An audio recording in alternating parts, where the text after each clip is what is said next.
दोस्तों अज इस video report which मैं गलबात करांगा पंजाब दे विच भ्रष्टाचार दे मसले उत्ते जिहड़ी तकरार जिहड़ी आपसी खैबाजी वेखण विच मिलदी पई है। पंजाब दे अफसरां दी समूह जिहड़ी जमात है वो इकट्ठी हो चुकी है। पंजाब ते मुख मंत्री नूं अखां दिखाईआं जा रहीआं ने ते मसला इन्ना है कि पंजाब दा चौकसी विभाग यानी कि विजिलेंस ब्यूरो जिसने कि अपनी कार्रवाई नूं पिछले कुछ महीनों तो तेज़ कर रखा है।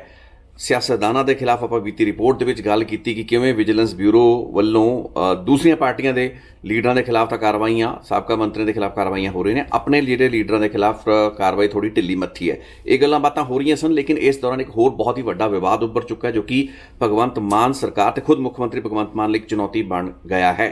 PCS अफसर जिहड़े पंजाब दे हैगे ने उन्हां वल्लों ये पूरा हफ्ता मैस कैजुअल लीव उत्ते जाने का फैसला लै गया है, यानी कि सरकारी कामकाज उन्हां दे पद्धर उत्ते ठप्प रहेगा।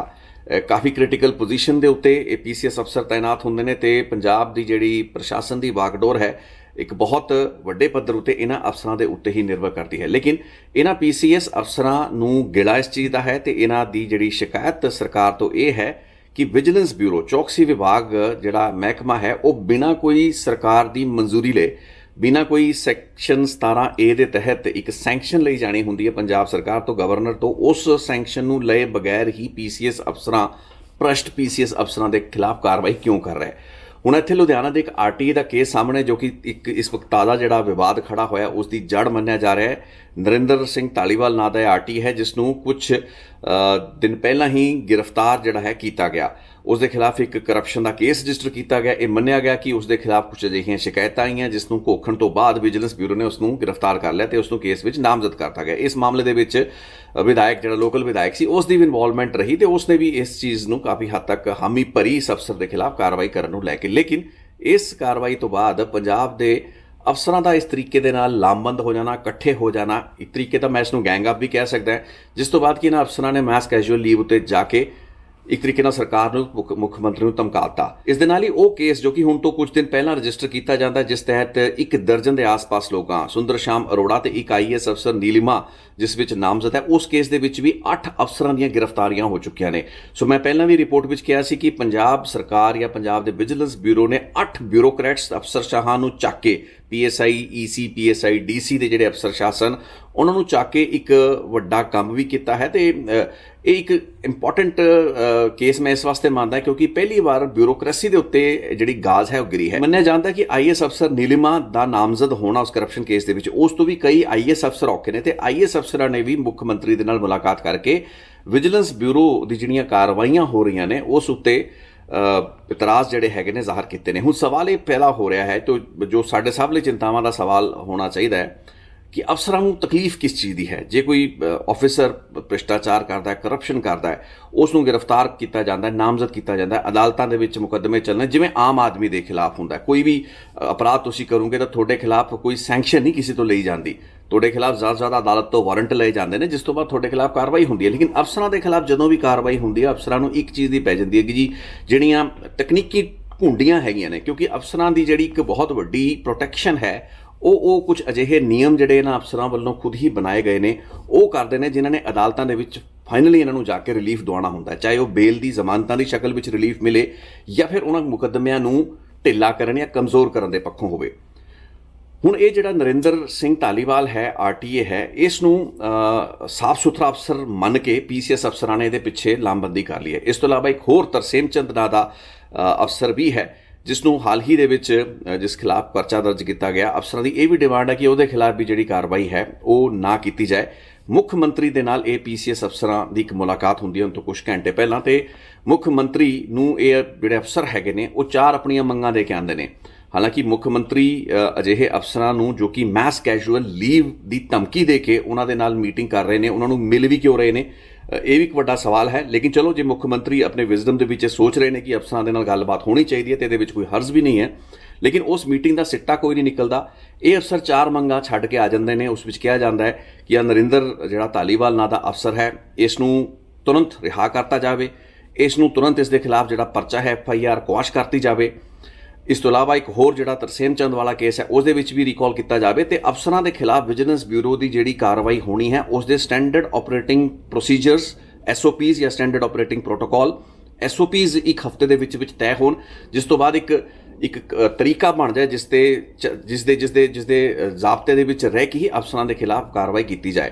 ਹੁਣ ਇੱਥੇ ਇਤਰਾਜ਼ ਵਾਲੀ ਗੱਲ ਇਹ ਹੈ ਕਿ ਪਹਿਲੀ ਗੱਲ ਤਾਂ ਇਹ ਅਫਸਰ ਮਾਸ ਕੈਜੂਅਲ ਲੀਵ ਦੇ ਉੱਤੇ ਚਲੇ ਗਏ ਹੈਗੇ ਨੇ। ਇਹਨਾਂ ਨੇ ਹਜੇ ਵੀ ਮੁੱਖ ਮੰਤਰੀ ਦੇ ਬਾਅਦ ਮੁਲਾਕਾਤ ਤੋਂ ਬਾਅਦ ਵੀ ਇਹਨਾਂ ਨੇ ਕਿਹਾ ਕਿ ਹੁਣ ਸਰਕਾਰ ਜਾਂ ਮੁੱਖ ਮੰਤਰੀ ਦੇ ਹੱਥ ਵਿੱਚ ਹੈ ਕਿ ਸਾਡੀ ਹੜਤਾਲ ਕਿੰਨੀ ਦੇਰ ਤੱਕ ਚੱਲਦੀ ਹੈ। ਯਾਨੀ ਕਿ ਸਰਕਾਰ ਨੂੰ ਤੁਸੀਂ ਲਿਟਰਲੀ ਦਬਾਅ ਹੇਠ ਤਾਂ ਲੈ ਕੇ ਆਏ ਰਹੇ ਹੋ, ਬਲਕਿ ਇਸ ਨੂੰ ਮੈਂ ਇੱਕ ਪ੍ਰੈਸ਼ਰ ਟੈਕਟਿਕ ਨਹੀਂ, ਬਲੈਕਮੇਲਿੰਗ ਦਾ ਟੈਕਟਿਕ ਵੀ ਕਹਾਂਗਾ। ਸੋ ਅਫਸਰ ਦੁੱਧ ਦੇ ਧੁਲੇ ਹੋਏ ਨੇ, ਇਸ ਚੀਜ਼ ਨੂੰ ਮੰਨ ਲਿਆ ਗਿਆ ਹੈ। PCS ਅਫਸਰਾਂ ਦੀ ਜਿਹੜੀ ਜਥੇਬੰਦੀ ਹੈ ਉਸਨੇ ਇਹ ਮੰਨ ਲਿਆ ਹੈ। ਹਾਂ, ਇਸ ਦੇ ਨਾਲ ਇੱਕ ਜਿਹੜੀ ਹੋਰ ਮੰਗ ਉਹਨਾਂ ਨੇ ਕੀਤੀ ਹੈ, ਉਹਨਾਂ ਨੇ ਕਿਹਾ ਕਿ ਜਿਹੜੀ ਵਿਜੀਲੈਂਸ ਬਿਊਰੋ ਦੇ ਅਫਸਰਾਂ ਨੇ, ਟੀਮਾਂ ਨੇ ਕਾਰਵਾਈ ਕੀਤੀ ਹੈ ਇਹਨਾਂ ਅਫਸਰਾਂ ਦੇ ਖਿਲਾਫ, ਯਾਨੀ ਕਿ ਇਸ ਨਰਿੰਦਰ ਧਾਲੀਵਾਲ ਦੇ ਖਿਲਾਫ, ਉਸ ਨੂੰ ਤੁਰੰਤ ਹੀ ਉਸ ਦੇ ਖਿਲਾਫ ਕਾਰਵਾਈ ਕੀਤੀ ਜਾਏ, ਸਸਪੈਂਡ ਕੀਤਾ ਜਾਏ ਤੇ ਉਹਨੂੰ ਜੇਲ੍ਹ ਦੇ ਵਿੱਚ ਵੀ ਪਾਇਆ ਜਾਏ।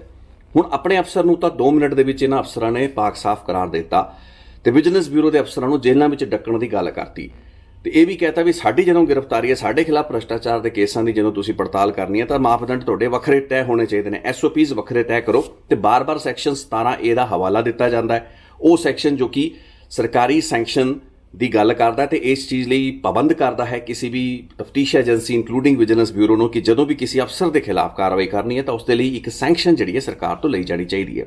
ਹੁਣ ਇੱਥੇ ਮਨ ਦੇ ਵਿੱਚ ਸਵਾਲ ਬਹੁਤ ਆਉਂਦੇ ਨੇ ਕਿ ਕੀ ਇਹਨਾਂ ਅਫਸਰਾਂ ਲਈ ਮਾਪਦੰਡ ਹੋਰ ਨੇ ਤੇ ਆਮ ਲੋਕਾਂ ਲਈ, ਭ੍ਰਿਸ਼ਟਾਚਾਰ ਕਰਨ ਵਾਲੇ ਹੋਰ ਲੋਕਾਂ, ਮੰਤਰੀਆਂ ਸੰਤਰੀਆਂ ਤੋਂ ਲੈ ਕੇ ਇੱਕ ਆਮ ਆਦਮੀ ਲਈ ਭ੍ਰਿਸ਼ਟਾਚਾਰ ਜਾਂ ਕਿਸੇ ਵੀ ਅਪਰਾਧ ਦੇ ਮਾਪਦੰਡ ਹੋਰ ਨੇ? ਆਮ ਆਦਮੀ ਦੇ ਖਿਲਾਫ ਜੇ ਪੁਲਿਸ ਨੇ ਕਾਰਵਾਈ ਕਰਨੀ ਹੁੰਦੀ ਹੈ ਉਸ ਦੇ ਲਈ ਕਿਉਂ ਸਪੈਸ਼ਲ ਸੈਂਕਸ਼ਨ ਨਹੀਂ ਲੈਣੀ ਪੈਂਦੀ ਤੇ ਇਹਨਾਂ ਅਫਸਰਾਂ ਨੂੰ ਇਸ ਤਰੀਕੇ ਦੀ ਪ੍ਰੋਟੈਕਸ਼ਨ ਸਿਸਟਮ ਦੇ ਹਿਸਾਬ ਨਾਲ ਕਿਉਂ ਦਿੱਤੀ ਗਈ ਹੈ? ਤੇ ਜੇ ਵਿਜੀਲੈਂਸ ਬਿਊਰੋ ਐਡੀ ਮਾੜੀ ਕਾਰਵਾਈ ਕਰਦਾ ਪਿਆ ਤਾਂ ਆਪਣੇ ਆਪ ਸਿਸਟਮ ਦੇ ਵਿੱਚ, ਅਦਾਲਤਾਂ ਦੇ ਵਿੱਚ ਉਹ ਸਮਰੱਥਾ ਹੈ ਕਿ ਸੱਚ ਨੂੰ ਸੱਚ, ਸਹੀ ਨੂੰ ਸਹੀ ਹੈ, ਗਲਤ ਨੂੰ ਗਲਤ ਕੱਢਿਆ ਜਾ ਸਕਦਾ ਹੈ। ਇਹੋ ਜਿਹੇ ਬਥੇਰੇ ਕੇਸ ਰਹੇ ਨੇ, ਲੇਕਿਨ ਇਹਦੇ ਕਈ ਜਵਾਬ ਵੀ ਆਪਾਂ ਨੂੰ ਤਲਾਸ਼ਣ ਦੀ ਲੋੜ ਹੈ, ਸਿਰਫ ਸਵਾਲ ਖੜੇ ਕਰਨ ਨਾਲ ਗੱਲ ਬਣਨੀ ਨਹੀਂ ਹੈ। ਹੁਣ ਪੰਜਾਬ ਦੇ ਵਿੱਚ ਅੱਜ ਉਸ ਚੀਜ਼ ਨੂੰ ਜ਼ਿਕਰ ਕਰਨ ਦਾ ਅੱਜ ਇੱਕ ਸਬਬ ਪੈਦਾ ਹੋਇਆ ਹੈ। ਮੈਂ ਪਹਿਲਾਂ ਉਸ ਚੀਜ਼ ਨੂੰ ਉਸ ਵਕਤ ਵੀ ਕਰਨਾ ਚਾਹੁੰਦਾ ਸੀ ਜਦੋਂ ਪੰਜਾਬ ਦੇ ਨਵੇਂ ਮੁੱਖ ਸਕੱਤਰ ਵਜੋਂ VK ਜੰਜੂਆ ਪੰਜਾਬ ਦੇ ਚੀਫ ਸੈਕਟਰੀ ਬਣੇ ਸਨ, ਜੋ ਕਿ ਮੌਜੂਦਾ ਚੀਫ ਸੈਕਟਰੀ ਨੇ। ਸੋ ਪੰਜਾਬ ਦੇ ਵਿੱਚ ਇੱਕ ਅਜਿਹਾ ਚੀਫ ਸੈਕਟਰੀ ਇਸ ਵਕਤ ਸੂਬੇ ਦਾ ਸਭ ਤੋਂ ਆਲਾ ਦਰਜੇ ਦਾ, ਯਾਨੀ ਕਿ ਟੌਪ ਲੈਵਲ ਦਾ ਬਿਊਰੋਕਰੇਟ ਹੈ, ਅਫਸਰਸ਼ਾਹ ਹੈ, ਮੁੱਖ ਸਕੱਤਰ ਹੈ, ਜੋ ਕਿ ਸਾਲ 2009 ਨਵੰਬਰ ਸਾਲ 2009 ਦੇ ਵਿੱਚ ਲੁਧਿਆਣਾ ਦੇ ਇੱਕ ਇੰਡਸਟਰੀਅਲਿਸਟ ਤੋਂ 2 ਲੱਖ ਰੁਪਇਆ ਰਿਸ਼ਵਤ ਲੈਣ ਦੇ ਕਥਿਤ ਕੇਸ ਦੇ ਵਿੱਚ ਰੰਗੇ ਹੱਥੀਂ ਵਿਜੀਲੈਂਸ ਬਿਊਰੋ ਨੇ ਕਾਬੂ ਕੀਤਾ ਸੀ। ਯਾਨੀ ਕਿ 2009 ਦੇ ਵਿੱਚ ਇੱਕ ਅਫਸਰ, IAS ਅਫਸਰ, ਜੋ ਕਿ ਉਸ ਵਕਤ ਸ਼ਾਇਦ ਡਾਇਰੈਕਟਰ ਇੰਡਸਟਰੀ ਸੀ, ਉਹ ਇੱਕ 2 ਲੱਖ ਰੁਪਏ ਦੀ ਰੰਗੇ ਹੱਥੀਂ ਰਿਸ਼ਵਤ, ਤੁਸੀਂ ਸੋਚੋ 2 ਲੱਖ ਰੁਪਏ ਦਾ ਕੈਸ਼ ਵੀ ਹੋਣਾ ਹੈ, ਉਹ ਅਮਾਊਂਟ ਵੀ ਹੋਏਗਾ, ਉਹ ਰਿਸ਼ਵਤ ਦਾ ਆਦਾਨ ਪ੍ਰਦਾਨ, ਲੈਣ ਦੇਣ ਹੋਇਆ ਹੋਏਗਾ, ਉਹ ਸਾਰਾ ਦਾ ਸਾਰਾ ਕੇਸ ਬਣਾਇਆ ਜਾਂਦਾ ਹੈ। ਵਿਜੀਲੈਂਸ ਬਿਊਰੋ ਰੰਗੇ ਹੱਥੀਂ VK ਜੰਜੂਆ ਨੂੰ ਫੜਦੀ ਹੈ, ਗ੍ਰਿਫਤਾਰ ਕਰਦੀ ਹੈ ਤੇ ਉਸ ਤੋਂ ਬਾਅਦ VK ਜੰਜੂਆ ਅਦਾਲਤਾਂ ਦੇ ਵਿੱਚ ਪਹੁੰਚ ਜਾਂਦੇ ਨੇ। ਅਦਾਲਤਾਂ ਦੇ ਵਿੱਚ ਉਹੀ ਜਿਹੜੀ ਘੁੰਡੀਆਂ ਹੈਗੀਆਂ ਜਾਂ ਜਿਹੜੇ ਪੈਂਤੜੇ ਹੈਗੇ ਨੇ ਉਹਨਾਂ ਨੂੰ ਵਰਤਿਆ ਜਾਂਦਾ ਹੈ। ਸਵਾਲ ਇਹ ਉਸ ਵਕਤ ਸਮਝੋ ਜਿਹੜਾ ਸਵਾਲ ਕੀ ਚੁੱਕਿਆ ਗਿਆ, VK ਜੰਜੂਆ ਜੋ ਪੰਜਾਬ ਦੇ ਮੌਜੂਦਾ ਮੁੱਖ ਸਕੱਤਰ ਨੇ, ਉਹਨਾਂ ਨੇ ਸਵਾਲ ਉਸ ਵਕਤ ਇਹ ਚੁੱਕਿਆ ਜਦੋਂ ਉਹਨਾਂ ਨੂੰ ਵਿਜੀਲੈਂਸ ਬਿਊਰੋ ਨੇ ਕਾਬੂ ਕਰ ਲਿਆ ਸੀ ਕਥਿਤ ਤੌਰ ਤੇ ਰਿਸ਼ਵਤ ਲੈਂਦਿਆਂ ਹੋਇਆਂ। ਉਹਨਾਂ ਨੇ ਕਿਹਾ ਕਿ ਮੈਂ ਇੱਕ IAS ਅਫਸਰ ਹਾਂ ਤੇ ਮੈਨੂੰ ਸੈਂਟਰਲ ਗਵਰਨਮੈਂਟ ਦੇ ਰੂਲਸ ਰਨ ਕਰਦੇ ਨੇ। ਬੇਸ਼ੱਕ ਮੇਰੀ ਤੈਨਾਤੀ 1999-90 ਤੋਂ ਪੰਜਾਬ ਦੇ ਵਿੱਚ ਹੈ। ਪੰਜਾਬ ਸਰਕਾਰ ਤੇ ਵਿਜੀਲੈਂਸ ਬਿਊਰੋ ਦੀ ਤਕਰੀਰ ਸੀ ਕਿ ਉਹਨਾਂ ਦੀ ਗ੍ਰਿਫਤਾਰੀ ਤੋਂ ਪਹਿਲਾਂ ਜਿਹੜੀ ਬਣਦੀ ਸੈਂਕਸ਼ਨ ਜਾਂ ਇਜਾਜ਼ਤ ਸੀ ਉਹ ਲੈ ਲਈ ਗਈ ਸੀ ਪੰਜਾਬ ਸਰਕਾਰ ਤੋਂ। ਲੇਕਿਨ ਇਸ ਚੀਜ਼ ਉੱਤੇ VK ਜੰਜੂਆ ਨੇ ਇਤਰਾਜ਼ ਉਠਾਇਆ ਵੀ ਮੈਂ ਪੰਜਾਬ ਸਰਕਾਰ ਦਾ IAS ਅਫਸਰ ਤਾਂ ਹਾਂ, ਕੰਮ ਵੀ ਮੈਂ ਪੰਜਾਬ ਲਈ ਕਰਦਾ ਹਾਂ, ਡਾਇਰੈਕਟਰ ਮੈਂ ਇੰਡਸਟਰੀ ਵੀ ਇਹਦੇ ਲਈ ਹਾਂ, ਲੇਕਿਨ ਜੇ ਮੇਰੇ ਖਿਲਾਫ ਕੋਈ ਕਾਰਵਾਈ ਕਰਨੀ ਹੋਏਗੀ ਤਾਂ ਤੁਹਾਨੂੰ ਪਰਮਿਸ਼ਨ ਜਾ ਕੇ ਦਿੱਲੀ ਤੋਂ, ਸੈਂਟਰਲ ਸਰਕਾਰ ਤੋਂ, ਯੂਨੀਅਨ ਗਵਰਨਮੈਂਟ ਤੋਂ ਲੈ ਕੇ ਆਉਣੀ ਪਏਗੀ, ਕਿਉਂਕਿ ਮੈਂ ਤਾਂ IAS ਅਫਸਰ ਹਾਂ, ਮੈਂ ਤਾਂ ਇੰਡੀਅਨ ਐਡਮਿਨਿਸਟ੍ਰੇਟਿਵ ਸਰਵਿਸ ਦਾ ਅਫਸਰ ਹੈ। ਸੋ ਇਸ ਕੁੰਡੀ ਨੂੰ ਵਰਤਦਿਆਂ ਹੋਇਆ VK ਜੰਜੂਆ ਸਾਹਿਬ ਨੇ ਅਦਾਲਤਾਂ ਦੇ ਵਿੱਚ ਕੇਸਾਂ ਨੂੰ ਲੜਿਆ। ਪਹਿਲਾਂ ਸਿੰਗਲ ਜਿਹੜਾ ਬੈਂਚ ਸੀਗਾ ਉਸਨੇ ਉਹਨਾਂ ਦੀ ਜਿਹੜੀ ਅਰਜੀ ਸੀ ਉਸ ਨੂੰ ਕੁਆਸ਼ ਕੀਤਾ, ਫਿਰ ਡਿਵੀਜ਼ਨ ਬੈਂਚ ਨੇ ਵੀ ਉਹਨਾਂ ਦੀ ਅਰਜੀ ਨੂੰ ਕੁਆਸ਼ ਕਰਤਾ। ਲੈ ਦੇ ਕੇ 2009 ਤੋਂ 2015 ਆ ਗਏ ਤੇ 2015 ਤੋਂ ਬਾਅਦ ਸਮਾਂ ਐਡਾ ਲੰਬਾ ਹੋ ਚੱਲਿਆ ਸੀ, ਜਿਸ ਤੋਂ ਬਾਅਦ ਉਹਨਾਂ ਨੂੰ ਮੋਹਾਲੀ ਦੀ ਇੱਕ ਅਦਾਲਤ ਨੇ ਇਸੇ ਭ੍ਰਿਸ਼ਟਾਚਾਰ ਦੇ ਕੇਸ ਦੇ ਵਿੱਚ ਡਿਸਚਾਰਜ ਕਰਤਾ। ਉਹਨਾਂ ਦੇ ਖਿਲਾਫ ਜਿਹੜਾ ਮੁਕੱਦਮਾ ਟ੍ਰਾਇਲ ਮੁਕੰਮਲ ਹੋ ਹੀ ਨਹੀਂ ਪਾਇਆ।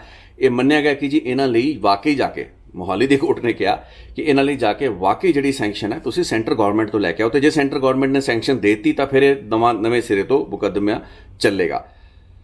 ਅਲਟੀਮੇਟਲੀ 2015 ਦੇ ਵਿੱਚ VK ਜੰਜੂਆ ਕਰਪਸ਼ਨ ਦੇ ਕੇਸ ਦੇ ਵਿੱਚ 2 ਲੱਖ ਰੁਪਏ ਰਿਸ਼ਵਤ ਲੈਣ ਤੋਂ ਕਥਿਤ ਤੌਰ ਤੇ ਉਸ ਰਿਸ਼ਵਤ ਲੈਂਦਿਆਂ ਹੋਇਆਂ ਰੰਗੇ ਹੱਥੀਂ ਫੜੇ ਜਾਣ ਤੋਂ ਬਾਅਦ ਡਿਸਚਾਰਜ ਹੋ ਗਏ, ਬਹਾਲ ਹੋ ਗਏ। ਹੁਣ ਜੇ ਪੰਜਾਬ ਦਾ ਜਿਹੜਾ ਮੁੱਖ ਸਕੱਤਰ, ਜੋ ਕਿ ਅੱਜ ਪੰਜਾਬ ਦੇ ਟੌਪ ਮੋਸਟ ਅਹੁਦੇ ਉੱਤੇ ਬੈਠਾ ਹੈ, ਜੇ ਉਹ ਖੁਦ ਵਿਜੀਲੈਂਸ ਬਿਊਰੋ ਦਾ ਭੁਗਤ ਭੋਗੀ ਰਿਹਾ ਕਿਸੇ ਸਮੇਂ ਜਾਂ ਵਿਜੀਲੈਂਸ ਬਿਊਰੋ ਨੇ ਕਿਸੇ ਸਮੇਂ ਉਸ ਨੂੰ ਫੜਿਆ ਹੈ, ਹੁਣ ਉਹ ਫੈਸਲਾ, ਉਹ ਜਿਹੜੀ ਕਾਰਵਾਈ ਸੀ ਵਿਜੀਲੈਂਸ ਬਿਊਰੋ ਦੀ ਸਹੀ ਸੀ, ਗਲਤ ਸੀ, ਉਹਦੇ ਵਿੱਚ ਨਜਾਇਜ਼ ਕੀਤਾ ਗਿਆ, ਧੱਕਾ ਕੀਤਾ ਗਿਆ, ਨਹੀਂ ਕੀਤਾ ਗਿਆ, ਇਹ ਚੀਜ਼ਾਂ ਤਾਂ ਤੈਅ ਹੋ ਪਾਉਂਦੀਆਂ ਨਾ ਜੇ ਉਸ ਕੇਸ ਦਾ ਟਰਾਇਲ ਚੱਲਦਾ, ਇਹ ਚੀਜ਼ ਅਦਾਲਤਾਂ ਦੇ ਵਿੱਚ ਸਥਾਪਿਤ ਹੁੰਦੀ। ਲੇਕਿਨ ਵੀਕੇ ਜੰਜੂਆ ਨੂੰ ਜਿਹੜੀ ਰਾਹਤ ਮਿਲੀ ਉਹ ਇਸ ਬੇਸ ਉੱਤੇ ਨਹੀਂ ਮਿਲੀ ਕਿ ਉਹਨਾਂ ਨੇ ਰਿਸ਼ਵਤ ਲਈ ਜਾਂ ਨਹੀਂ ਲਈ।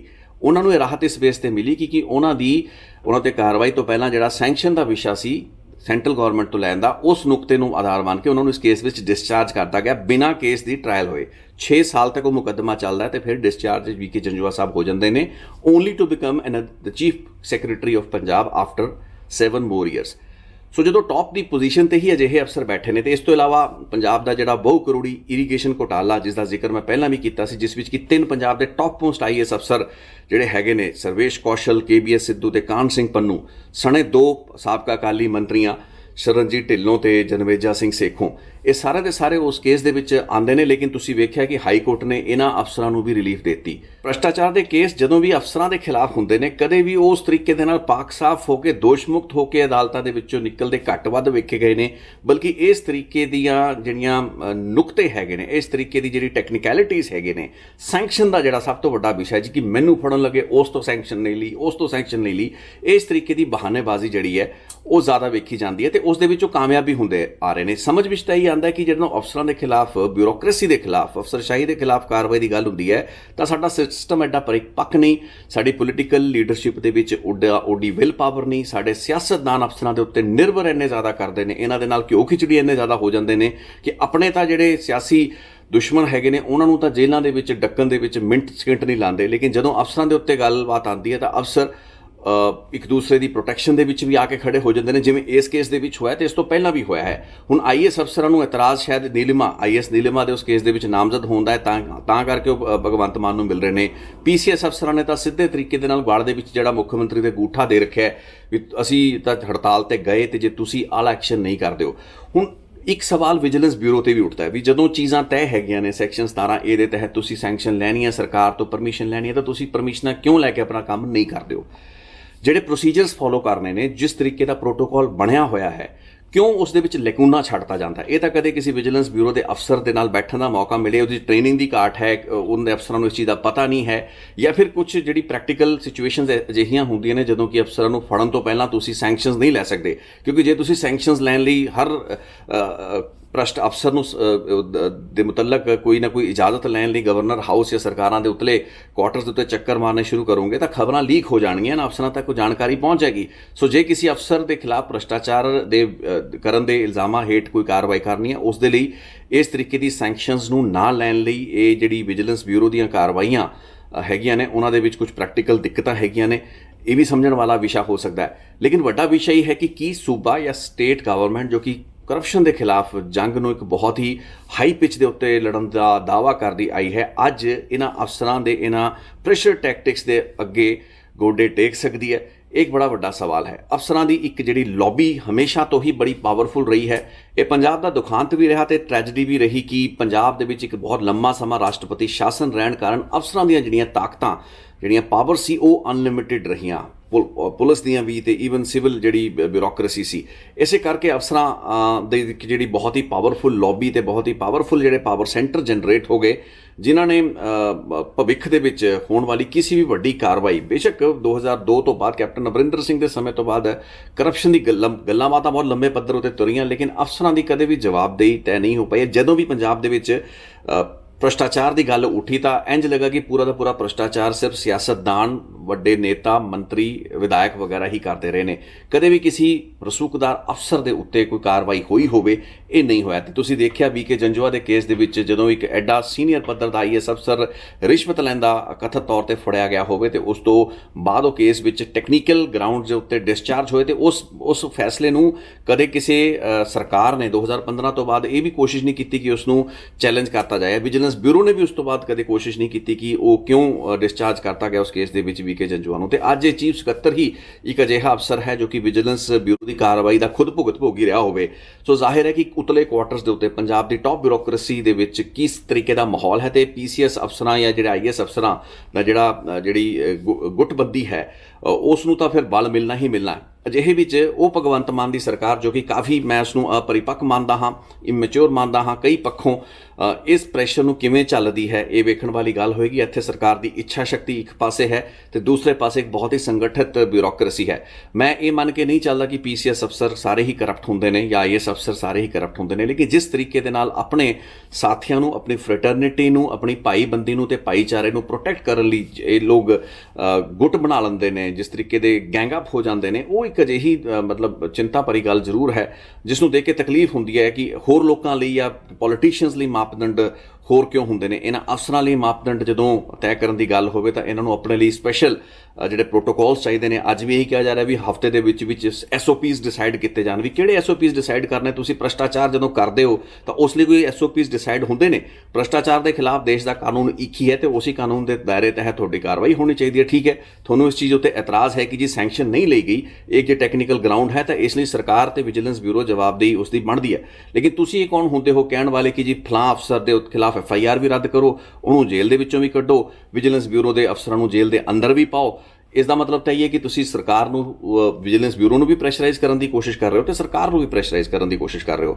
ਇਹ ਮੈਨੂੰ ਲੱਗਦਾ ਇੱਕ ਗਲਤ ਟ੍ਰੈਂਡ ਹੈ ਤੇ ਅਫਸਰਸ਼ਾਹੀ ਇੱਥੇ ਬਿਲਕੁਲ ਗਲਤ ਹੈ। ਮੁੱਖ ਮੰਤਰੀ ਜਾਂ ਸਰਕਾਰ ਉੱਤੇ ਜਿਹੜਾ ਦਬਾਅ ਪਾਉਣ ਦੀਆਂ ਕੋਸ਼ਿਸ਼ਾਂ ਪੰਜਾਬ ਦੇ PCS ਤੇ IAS ਅਫਸਰ ਕਰ ਰਹੇ ਨੇ, ਇਹ ਬਿਲਕੁਲ ਅਨਕਾਲਡ ਫੋਰ ਹੈ। ਇਸ ਨੂੰ ਜਿੰਨਾ ਕੰਡੈਮ ਕੀਤਾ ਜਾਏ ਘੱਟ ਹੈ। ਇਸ ਕੇਸ ਦੇ ਵਿੱਚ ਜਾਂ ਕਿਸੇ ਵੀ ਕੇਸ ਦੇ ਵਿੱਚ ਜੇ ਕੋਈ ਵਧੀਕੀ ਹੁੰਦੀ ਹੈ ਉਸ ਦੀ ਸ਼ਿਕਾਇਤ ਬਣਦੀ ਹੈ, ਮੁੱਖ ਮੰਤਰੀ ਕੋਲ ਜਥੇਬੰਦੀਆਂ ਦਾ ਇਤਰਾਜ਼ ਵੀ ਬਣਦਾ ਹੈ। ਲੇਕਿਨ ਉਸ ਲਈ ਮੈਸ ਕੈਜੂਅਲ ਲੀਵ ਉੱਤੇ ਜਾਣ ਲਈ ਜਾਂ ਮੁੱਖ ਮੰਤਰੀ ਨੂੰ ਸਰਕਾਰਾਂ ਨੂੰ ਧਮਕਾ ਕੇ ਕਹਿੰਦੇ ਨੇ ਵੀ ਧਮਕੀਆਂ ਦੀ ਨੋਕ ਦੇ ਉੱਤੇ ਰੱਖ ਕੇ ਆਪਣੀ ਜਿੱਦਾਂ ਮਨਵਾਉਣ ਦੇ ਪੈਂਤੜੇ ਅਪਣਾਉਣ ਦੀ ਤਾਂ ਕੋਈ ਲੋੜ ਨਹੀਂ, ਨਾ ਕੋਈ ਗੁੰਜਾਇਸ਼ ਹੈ। ਸੋ ਇੱਕ ਬਹੁਤ ਹੀ ਅਨਫੋਰਚੂਨੇਟ ਗੱਲਬਾਤ ਹੈ ਜਿਸ ਤਰੀਕੇ ਦੇ ਨਾਲ ਪੰਜਾਬ ਦੀ ਬਿਊਰੋਕਰੇਸੀ ਇਕੱਠੀ ਹੋਈ ਹੈ।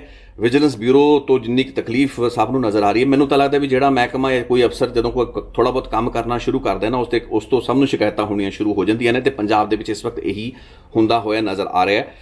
ਆਪਾਂ ਪਹਿਲਾਂ ਵੀ ਰਿਪੋਰਟਾਂ ਵਿੱਚ ਗੱਲ ਕੀਤੀ ਹੈ ਵੀ ਵਰਿੰਦਰ ਕੁਮਾਰ ਜਿਹੜੇ ਪੰਜਾਬ ਦੇ ਵਿਜੀਲੈਂਸ ਬਿਊਰੋ ਦੇ DGP ਨੇ ਤੇ ਉਹਨਾਂ ਦੇ ਕਈ ਹੋਰ ਅਫਸਰ ਜਿਨ੍ਹਾਂ ਨੇ 50-50 ਲੱਖ ਰੁਪਏ ਦੀ ਰਿਸ਼ਵਤਾਂ ਲੈਣ ਤੋਂ ਇਨਕਾਰ ਕਰਤਾ।